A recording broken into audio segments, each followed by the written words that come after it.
Christopher. Oh, you're back. Okay, Chris Speaks here, back again with Brandon Mosley for our BCS State of Alabama podcast, and we've got fifth congressional Democratic candidate Jeremy Devito with us here today. Jeremy, how are you, man? Doing great, Chris. Thank you for having me. Thanks. I guess I'll ask you the question I started off with a while ago. So, how's the campaign going right now? Yeah, like I told you before, I'm actually really pleased. I do a recap just about every couple of weeks with my team of volunteers. It's all volunteer driven. I'm very excited with what we've accomplished thus far. I couldn't be more impressed with the level of volunteers and the amount of grassroots support behind it, the name recognition, and the type of people who are coming out and recognizing me on a daily basis for what I stand for, what I believe in. That's what this campaign's about. Do I wish we were raising more money? Sure, but I don't think you have to run $1 million campaign in the primary or even in the general to win this election like you were saying too. There's other ways of winning these elections, and I'm trying to show there's another way here.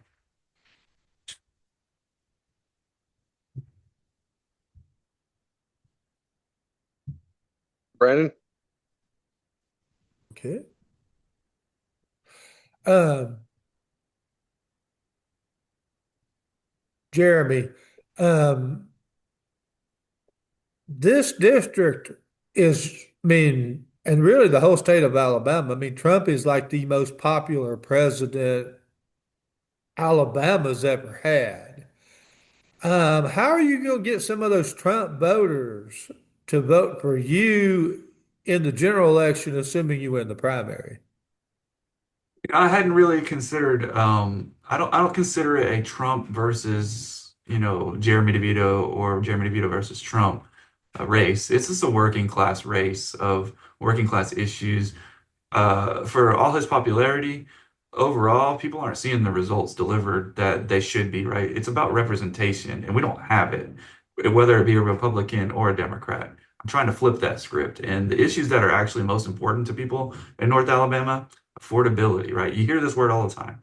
But what does it really mean? The cost of healthcare, the cost of groceries, the cost of just basically living, affordable housing. Those things are cross-party. So Dale Strong being completely like just super unpopular. And my calculation here also is that base that voted for Trump, Trump's not on the ballot. And people here in Alabama understand politics in a way that you can vote for a Democrat that stands behind the things that you believe in. And I don't believe in this rhetoric where one-third of the population, thinks that I'm an Antifa leftist that has no soul, antichrist. I believe that once most people get to know me and knocking on doors, and I haven't met a stranger, on the right side or the left side of the political spectrum. That's how I intend to win this. Not just by winning Trump voters, but really my strategy is to activate people who are disillusioned and disenfranchised by both parties. Jeremy, that district up there for many years was a Democratic district, going back from the Roosevelt and TVA. Um, do you think that you can get those? I guess are you gonna be able to separate like so many of the Democrats have been identified with the left woke as are you gonna be able to separate those and get those voters back? I had a conversation with folks with a gentleman in my DMs yesterday, and it's been going on for a couple of days, and it's essentially the same thing that he's saying, like woke leftists. Like it doesn't matter what Democrats on the ballot, it could be me or anyone else. They're going to paint me as a woke liberal leftist. So my strategy here is just to lean into that, but also explain the Overton window in plain terms, right? Like I haven't changed. Most people believe in these things. These are popular ideas. Healthcare for all, bringing down the cost of housing so people can actually afford to live, especially in this district where people, the corporations are buying up all the starter homes or more than their fair share, where people are the working class is being exploited left, right, and center. Right? It doesn't matter. Doesn't matter how I run this campaign. If I focus on these issues, if I make it about Trump and impeachment and derailing him only, then I won't win this election. But I will spend my time and my energy focusing on all of those things, right? What is important to the Constitution, to democracy, but also delivering for the constituents here, those working class issues, a majority of which are very popular. I mean, everybody would like to see cheaper housing, but is that really a government, especially in Alabama, issue?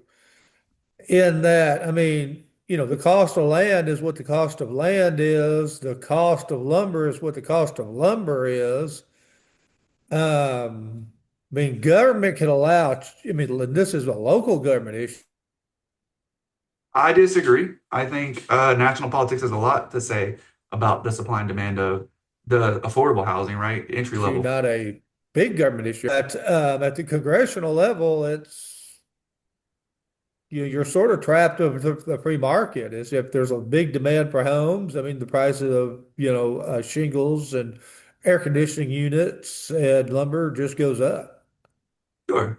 I see where that's coming from, but as I started researching this and using the lever, a progressive like myself would use the levers of the federal government and the incentives that we can provide to, you know, there's two things going on here. The supply is low and the demand is high, right? That's one. And then two, our government is actually making it more expensive by not by Congress allowing the president to tariff goods in and out of this country, right? I mean, Canada is where we get a ton of lumber for.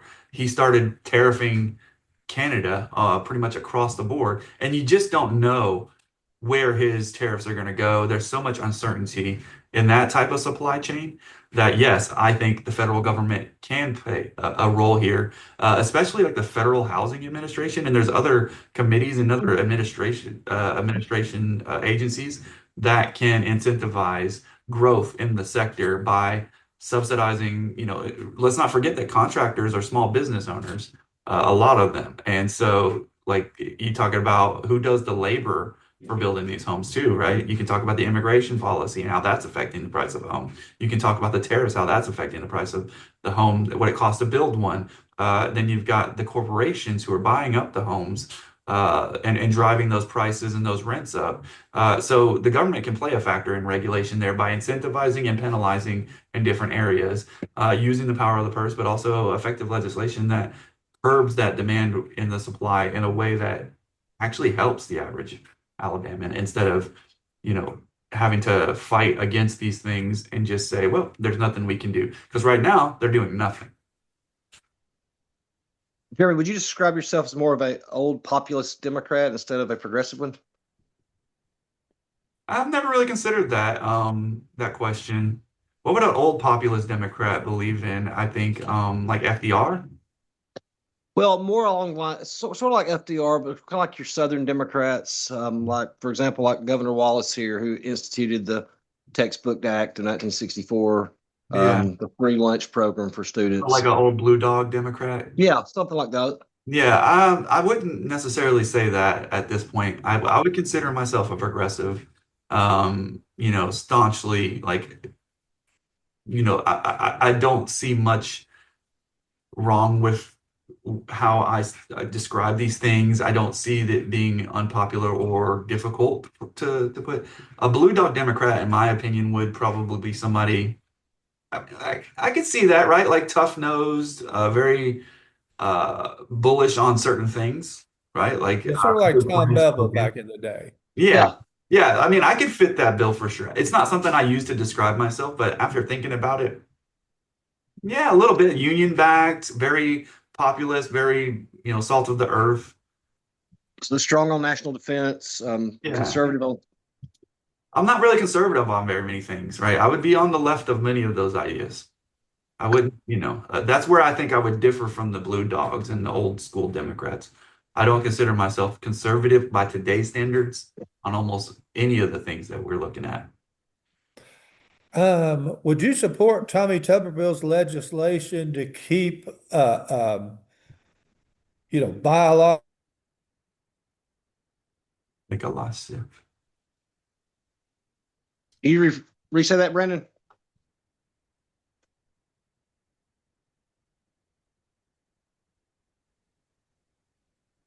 Did you get that question, or we have running an No, internet? you cut. it No, was you the can you interference. restate it? Okay. Would you support, if you were in Congress, would you support Tommy Tuberville's legislation to keep biological males from playing in girl sports. No, I wouldn't. I don't find that to be an issue that does anything more than restrict people's rights. And I don't think that's something for the national government to do. There's governing bodies and there's, sports bodies and things like that that already set the standard for fairness. So all we're doing is scapegoating a population of people. Transgender folks are not, there's very few athletes in these sports to begin with. So I think writing legislation at the congressional level or anywhere else in between is one, a waste of time, and two, extremely harmful to the trans community because then it allows people to just bully them. Is that not unfair to female athletes though, having to compete against men? If you think about, if you think, well, first of all, that comes But from shouldn't protecting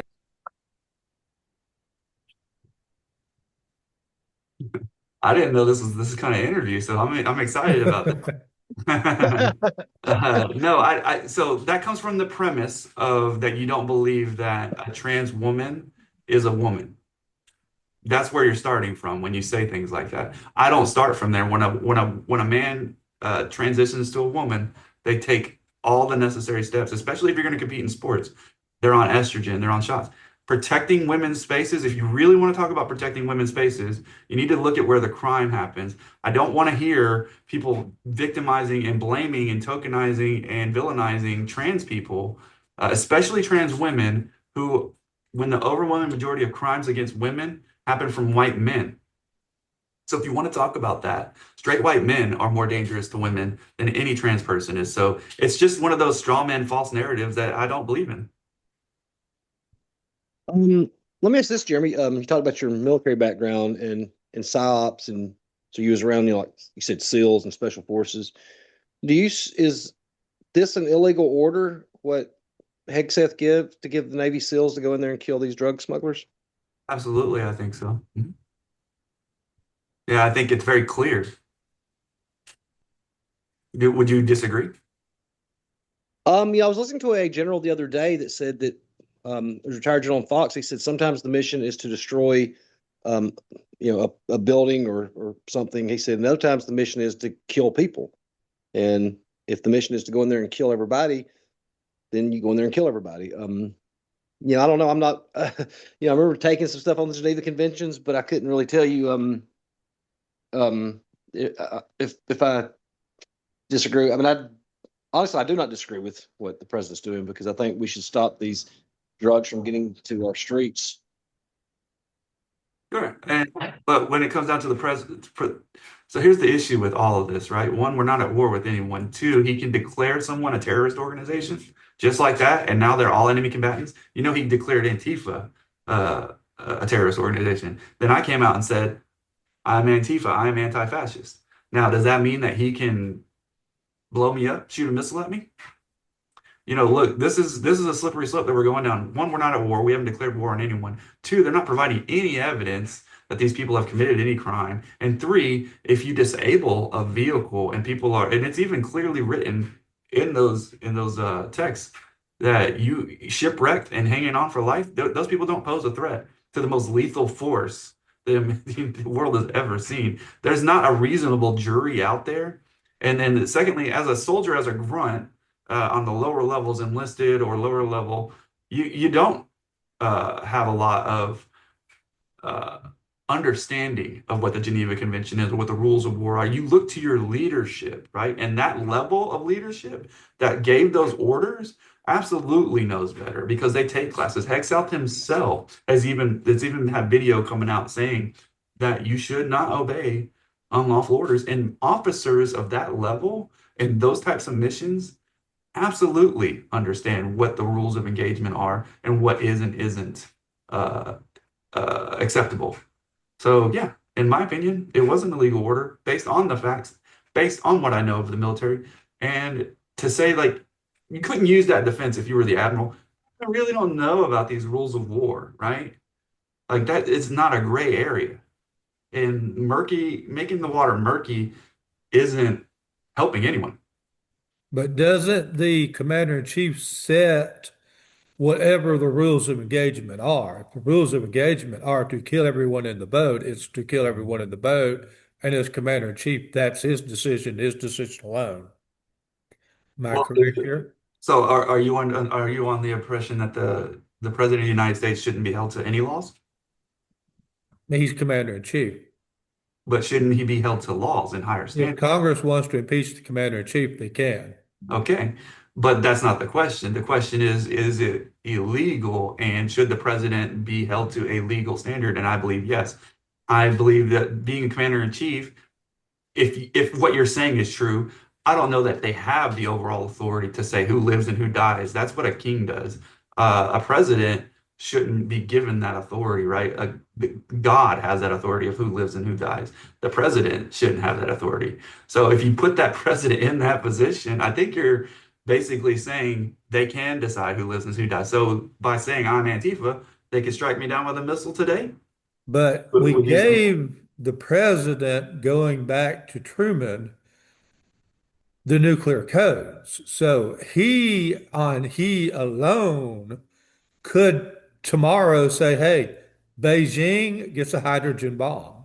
And you basically, he, it's his decision to kill all those people or not, based off whatever he considers a provocation. So doesn't the president, by Is he dropping the bomb himself? Or the he's just definition of the office, have kill or do not kill orders? Maybe, Mhm. right, you kill people with a nuclear bomb or, strafing them from the sky with a Cobra helicopter, you're still killing them. Sure. But this is one of those philosophical arguments here, but based in legalities, let's base it in reality. He's not dropping that bomb.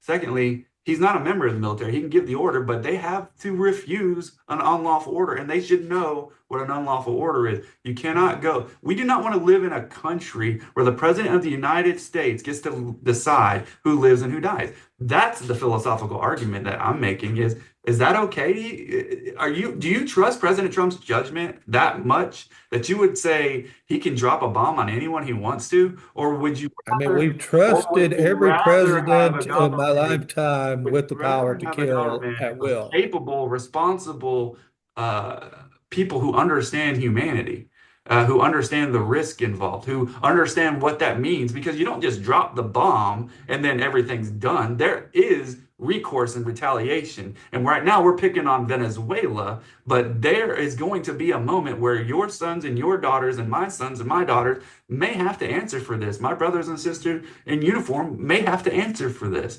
And that's not a responsibility that I think the president should bear on his own because that decision is with Congress, the authorization of war. That is the military. That's how you should use the military. You shouldn't just have someone saying willy-nilly drop a bomb on somebody. That's crazy. And just saying that's okay is even worse. Philosophically, we have the right as people, as representatives, as Congress, to rein that power in. Right? That is But they have not done that. nobody's done that, but they will. I mean, let me ask you this: as somebody who was in the reserves and National Guard, do you support the president sending guardsmen in to protect cities? No, I absolutely do not support that. I think it's a violation of posse comitatus. I think it's completely illegal. And yeah, I don't support it. Can Moving you tell? on, Go um, ahead, Brandon. Congressman Dale Strong was instrumental in bringing.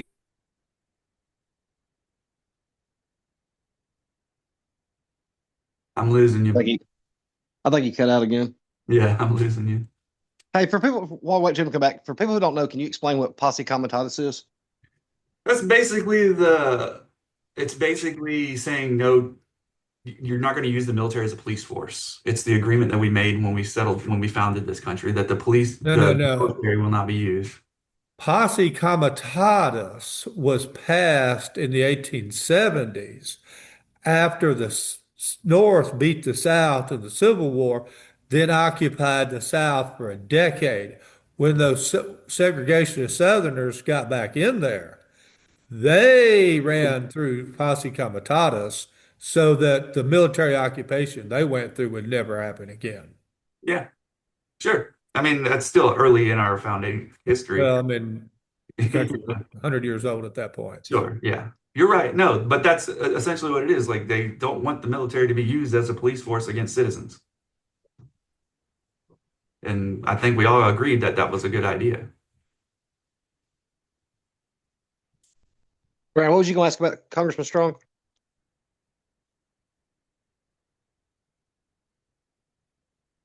I'm gonna have to hang on one second. My stand is dying, so I'm gonna unhook. Okay. Yeah, I think I'm having some problems with my system down here. Every time it rains in Montgomery, we get issues. Modern technology. That's it.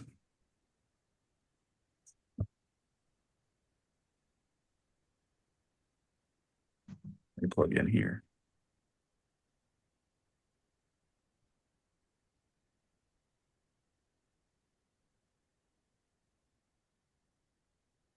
Can you guys hear me? Yeah, Yeah. I can you fine. Um, You there? Congressman Dale Strong was instrumental in getting a space command for the fifth district. How are you going to overcome that in a general election? Because I mean, that was kind of a big deal. Sorry, I didn't get that. It's really low on my end. Let me see if I can.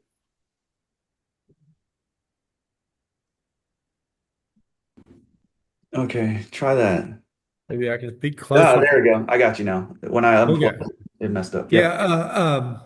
Congressman Dale Strong played an instrumental role in getting Space Command in the fifth district, which, you know, was, has a massive economic impact for the area. How does that not, isn't that by itself not enough for him to get another 2 years? Oh, I don't think that one thing. Well, first of all, it's not settled. They're taking a victory lap. It's being challenged in court, and you just never know. Secondly, I think the positive. How's that not enough to get him a second term? You can't undo. And There's it's pretty effective, is all I'm saying, assuming but it's coming.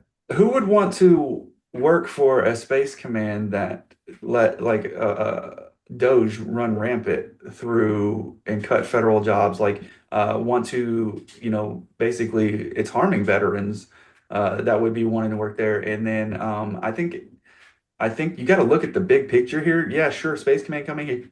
I'm not going to deny economically that would be a good thing. Infrastructure wise, everything else seems like it's being ignored just for corporate donors, right? Like I know who are the most invested in those decisions, and that's not the people in the fifth district.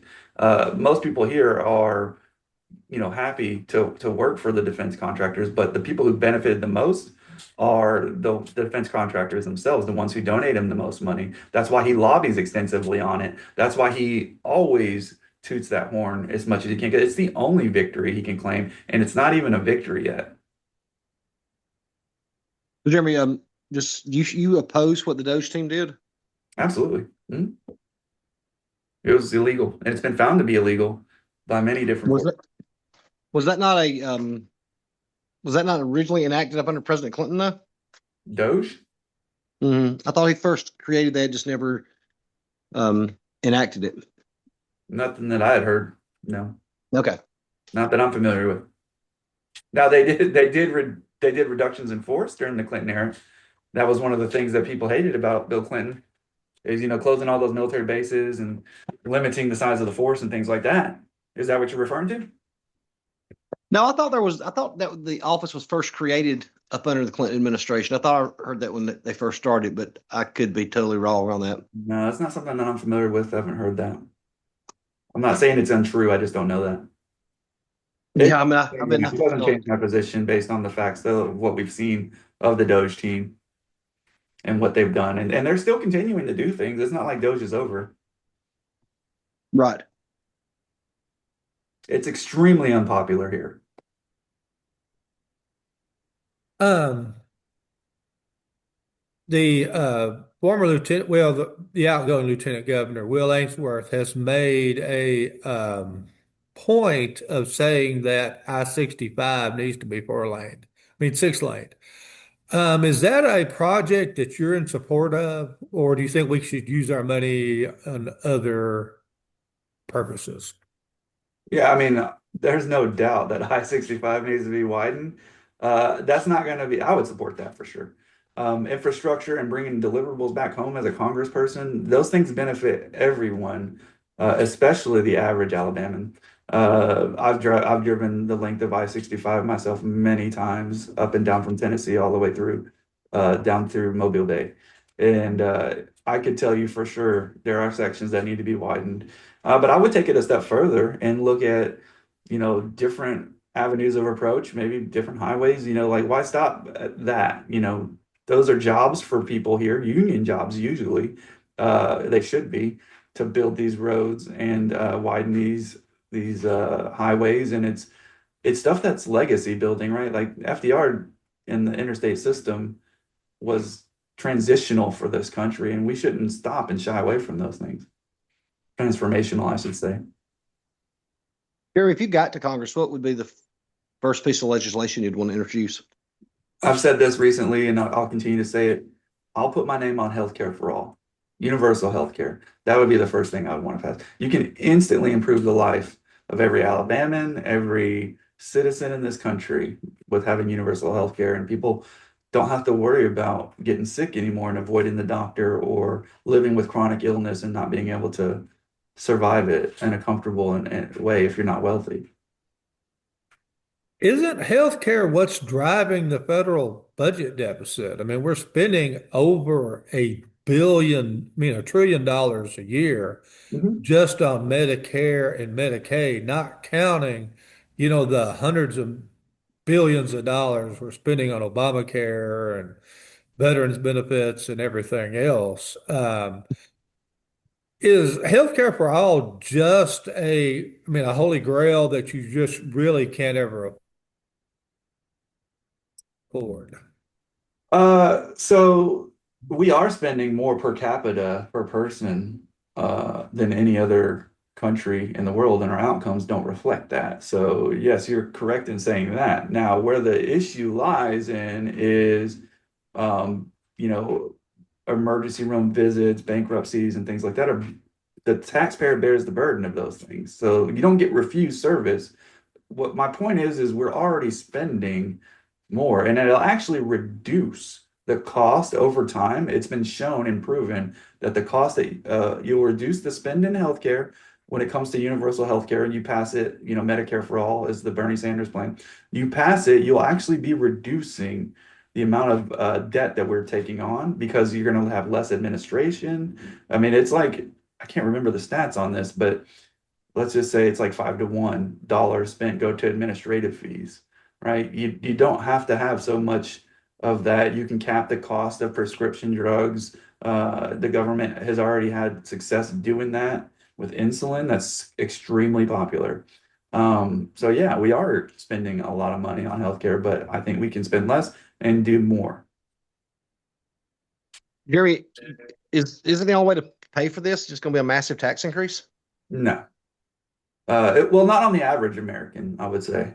You would have to increase taxes on the wealthiest people. Have you guys read the Bernie Sanders plan on how to do Medicare for all? And it's never left committee, but it has shown pretty much step by step, and that's where the majority of this money would come.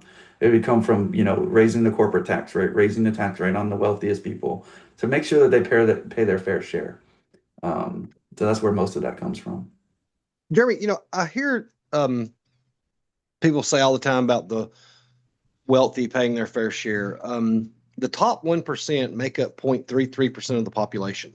Mhm. They pay 43% of the federal income tax. That's not counting capital gains. That's not counting, I can keep Yeah, I'm going. sure capital gains are in there. Well, this is just the federal Yeah, income but I tax. mean, capital gains is part of the federal income tax. Okay. I can keep going through the break because I used to have the breakdown.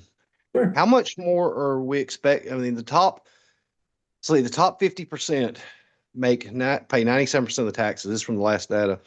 The bottom 50%, those making less than $42,000 a year, only pay 3% of the taxes.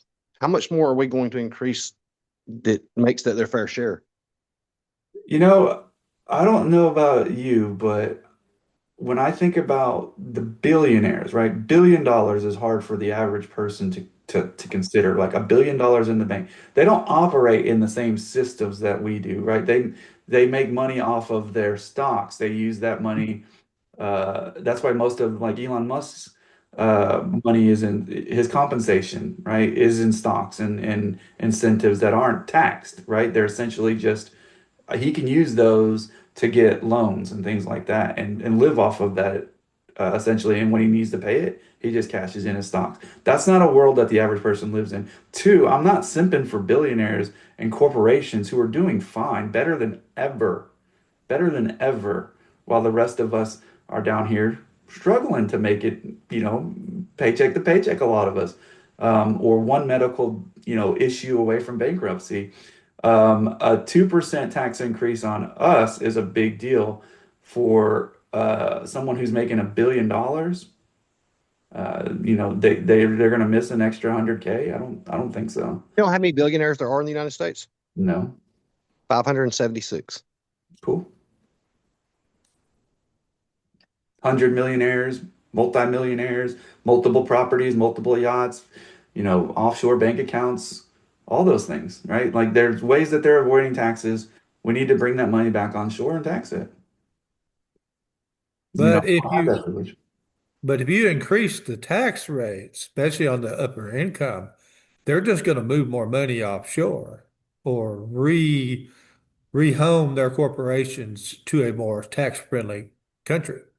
We talked about Clinton earlier, right? And how, I want to go back to Clinton's era, right? Like for better or for worse, whoever he was as a person, that government balanced the budget. We had some of the highest tax rates on corporations and wealthy people ever in this country at that time. And business was booming. People haven't left. Money stays, right? Like there are other countries who are already doing this. So they're going to run out of places to hide their money if we get on board. I don't think that we should be making excuses for billionaires and corporations. Like he said, there's only a few. So why do they get to play by rules that are different than the rest of us? We're bringing in, and don't quote me on this, I think $7 trillion a year in our No, no, budget. we're It- we're we're we're we're- spending we're- 7 trillion, but we bring oh, is in it five? slightly over 5 trillion. Okay, all right. Shouldn't we look? I mean, if we're bringing in 5 trillion, shouldn't we look at reducing spending instead of raising taxes? Again, I'm not looking to raise taxes on the average person, and no one in Congress would advocate for that except for maybe the current Republican regime with the big beautiful bill, or at least giving them tax breaks, the corporations giving them tax breaks.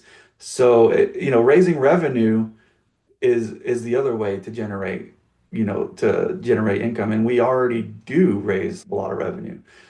You're taxed on your work, you're taxed on your labor, right? And you own that labor, but basically your payroll taxes are coming out. So what I'm saying here is the question was, shouldn't we look at raising revenue, increasing revenue versus increasing taxes? Shouldn't we look at reducing our spending? Reducing our spending. Yes, yes, and I agree with you. Yeah, we should reduce our spending. What areas do you think should be reduced in? Because I think that's where we would differ. Um, I don't really know because I'm not I broke down the budget. Well, do you know where the largest amount of spend goes? Defense. Yeah. Yeah. So, when I'm building my budget for my house and I'm looking at things and we need to tighten up the bootstraps a little bit, the purse strings, I should say, I look for where the money is being spent the most, right? And then we look and see what in there can be trimmed away and what we can live with and what we can live without. So yeah, I do think we can reduce spending, but also by passing Medicare for all, reducing spending in certain areas, we will improve the deficit. It does happen. Um, we've had quite an issue with crime, particularly in our inner cities. Do we need to increase our number of prisons and have stricter laws and stricter penalties for people that break those laws? No, I don't think so. Because philosophically, and I'm not even philosophically, like data driven. will show you that harsher penalties do not lead to less crime. More prisons don't lead to less crime. Do you know what reduces crime effectively? Like over time, especially? Do you know what it is, the number one things that you could do in your Killing community? criminals, What's that? killing criminals, No. firing squads, that might decrease it. That person won't commit any more crimes. Are you joking? Not at all. You think we should kill criminals? Certainly in higher numbers than we are now. What is this? Some kind of like right-wing white supremacist like interview here? That sounds crazy. What? No, I mean that historically was an American way of handling crime. So you want to go back to that where we just killed criminals? You know who Well, I does that mean, now? not like minor people, but yeah, I mean, instead of us housing them forever. Okay, so you asked the question if more prisons would lead to more and more harsher penalties would lead to a reduction in crime, and no, it will not. By Yeah, increasing how would we fund it? But how would you do it? How would I do it? I would fund education, especially in those areas that are being under. First and foremost, it starts with the youngest generation, right? It's generationally people turn to crime, especially in impoverished areas. So they have to have opportunity and they have to have education. So when you defund areas and you see high crime rates there, if you don't invest in them in the community, they will continue to have high crime rate. And then it becomes a self-fulfilling prophecy because there is no opportunity. But like you can see in over time, where places have reduced their crime, it has been through education and economic opportunity. People don't want to commit crime. Some people do, but majority don't.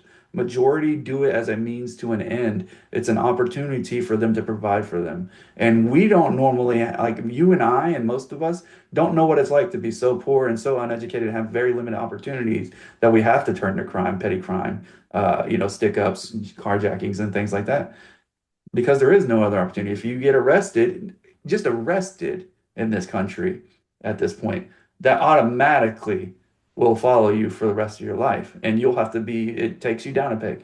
So, no, harsher penalties, if that were true, then we would still see lower crime in Alabama, and we don't. Alabama has some of the harshest penalties for crime.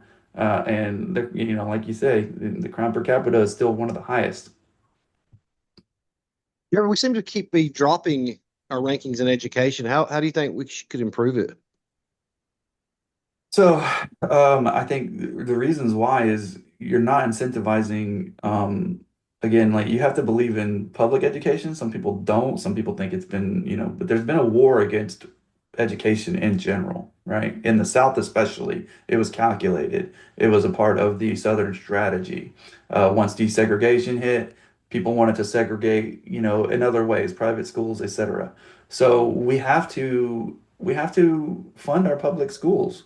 It's the number one way to get people the means to complete education.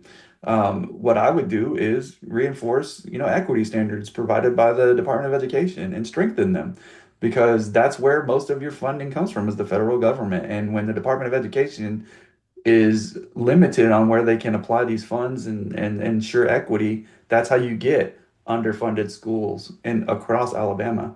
So you can pay teachers more. Like teachers don't get paid enough. They don't. People are leaving the profession. You go to school for 4 years and you get a salary in Alabama that's below the poverty line a lot of times. So, I don't think that's incentivizing anyone to be a teacher. So find ways to incentivize people to be teachers, and it's one of those most caring professions that people who become teachers really invest their time and energy into, and we should match that because it's important. There's a huge disparity between someplace like Mountain Brook and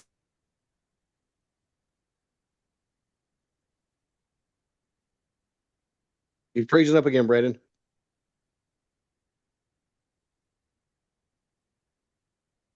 percent of the Can you, education in Alabama. can you restate that, Brandon? Yeah.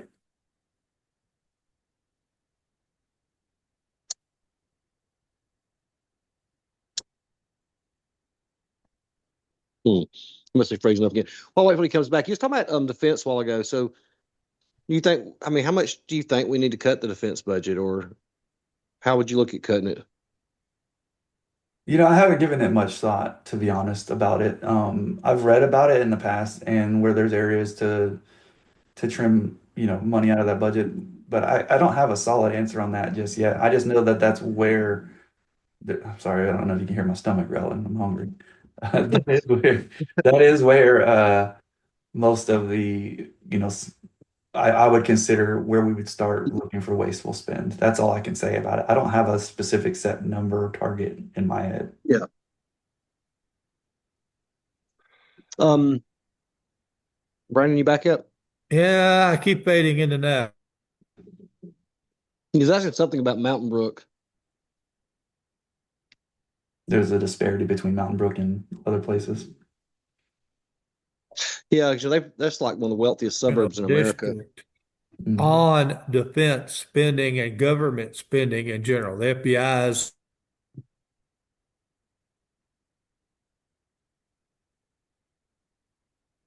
It's cutting out on us again.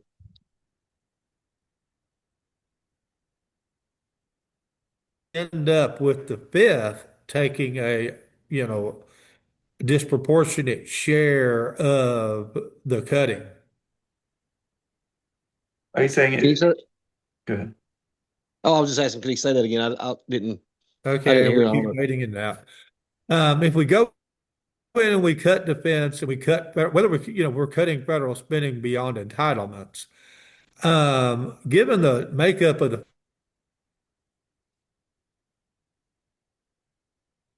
Hmm. fifth congressional district with the missile defense, all the aerospace defense contractors, NASA, wouldn't the fifth congressional district take a much disproportionate share of those cuts I think I than most congressional districts, certainly those in Alabama? Yeah, so I hear what you're saying, and no, I don't think so because the defense spending that happens in Alabama is built mainly on missile defense and space, which is the forefront of the mission for most of these places. That is where we're investing, right? We have engineers and AI-driven initiatives here, technology, drones, all of it is where the defense industry should be heading. I think it would end up staying the same or being more.